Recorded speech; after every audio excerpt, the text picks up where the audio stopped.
నేటి నుంచి తెలంగాణలో భూభారతి అమలు కానుంది. తెలంగాణ రాష్ట్రంలోని 5 మండలాల్లో నేటి నుంచి ఇంటిగ్రేటెడ్ భూభారతి పోర్టల్ను ప్రయోగాత్మకంగా అమలు చేయనున్నట్లు రెవెన్యూ శాఖ మంత్రి పొంగూరు శ్రీనివాసరెడ్డి తెలిపారు.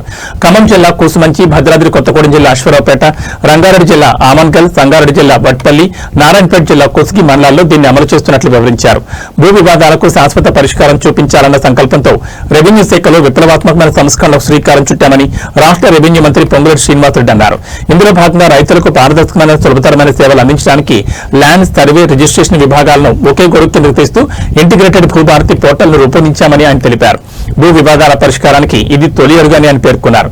ఇక్కడ వచ్చే ఫలితాలను బట్టి అవసరమైన మార్పులు చేర్పులు చేసి భవిష్యత్తులో ముందుకు వెళ్లాలని నిర్ణయించామని తెలిపారు.